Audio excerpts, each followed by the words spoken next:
Shalom, salam sejahtera, Bapak Ibu Saudara yang dikasihi Tuhan. Mari kita berdoa sebelum membaca dan merenungkan firman Tuhan. Bapa di surga, dalam nama Tuhan Yesus, kami mau membaca dan merenungkan firman-Mu. Kami berdoa supaya Tuhan terangi hati kami, sehingga kami dapat mengerti kebenaran firman-Mu. Dalam nama Tuhan Yesus. Amin. Pembacaan firman Tuhan dari Roma pasal 6 ayat 18.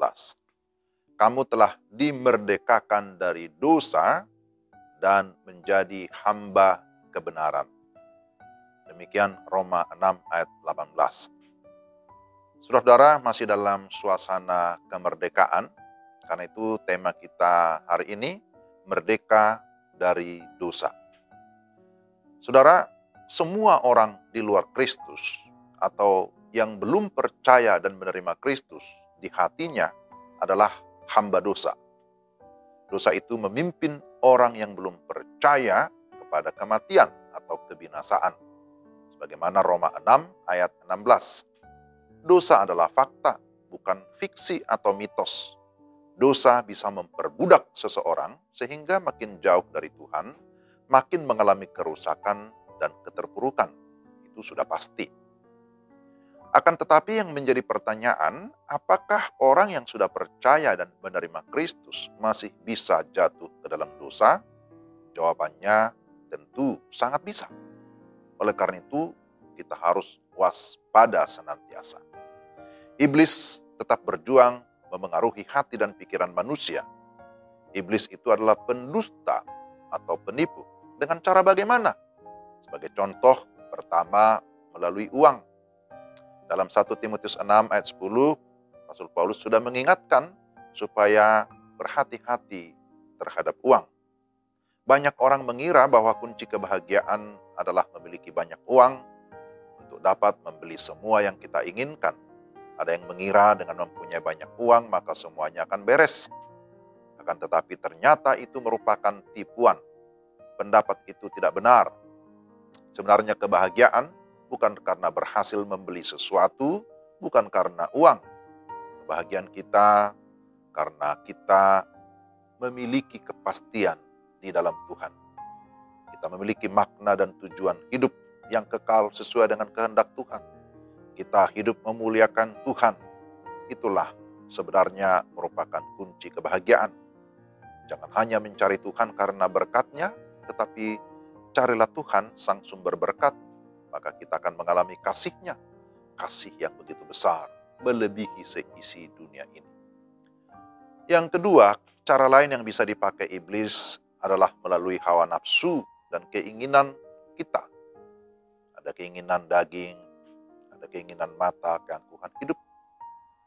Sebagaimana Titus 3 ayat 3. Kita dahulu hidup tanpa atau tidak bijaksana, tanpa diterangi firman Tuhan. Kita diperhamba oleh berbagai nafsu. Kita tidak dapat menyangkal dosa karena kita sudah terikat akan dosa yang membuat hati dan pikiran kita menjadi buta sehingga tidak taat kepada Tuhan. Tetapi Yesus Kristus datang ke dalam dunia. Dia menjadi Tuhan dan Juru Selamat yang membebaskan kita dari segala keterikatan dengan dosa, dengan segala tipuan iblis. Maka oleh karena kasih karunia-Nya, oleh karena rahmat-Nya, kita dibebaskan, kita dibenarkan. Sekali lagi, semua karena kasih karunia, bukan karena perbuatan baik yang kita lakukan. Contoh lain yang berikutnya, bahwa melalui kecemaran. Kecemaran adalah hal yang biasa bagi orang yang belum mengenal Tuhan. Orang Kristen yang tidak hidup sesuai dengan kehendak Tuhan, selalu hidup dalam pesta pora yang membuat nama Tuhan direndahkan. Itu sungguh memalukan. Bagaimana kehidupan orang yang percaya seharusnya tidak lagi dikuasai oleh kecemaran, tidak lagi dikuasai oleh minuman keras, mabuk-mabukan, tidak lagi dikuasai oleh perjudian, tidak lagi dikuasai oleh berbagai dosa yang mencemarkan. Tetapi harusnya kita sudah berbeda. Kita harus menyerahkan tubuh kita menjadi hamba kebenaran karena kita sudah berbalik dari dosa dan mengarah kepada Kristus, Sang kebenaran. Nah, saudara-saudara, sebagaimana tema kita hari ini, kita sudah merdeka dari dosa. Dan kita berkata, puji Tuhan, karena kasih yang begitu besar, maka kita merdeka dari perbudakan dosa. Semua hutang dosa kita sudah dibayar lunas melalui kematian Kristus di atas kayu salib. Segala dosa tidak lagi menguasai kita. Kita yang sungguh-sungguh tinggal di dalam Tuhan, dan Tuhan di dalam kita, maka kita sudah merdeka, sudah bebas dari segala dosa. Karena itu, jangan lagi memberi ruang kepada dosa. Jangan lagi bermain-main terhadap dosa. Tetapi sebaliknya, mari kita mempersembahkan seluruh hati kita, pikiran kita, tenaga kita, hidup kita untuk dipakai Tuhan menjadi alat Tuhan, melayani Tuhan, memberitakan firman, menyelesaikan amanat agung sampai semua suku bangsa datang menyembah kepada Kristus Yesus sebagai Tuhan dan Juru Selamat satu-satunya.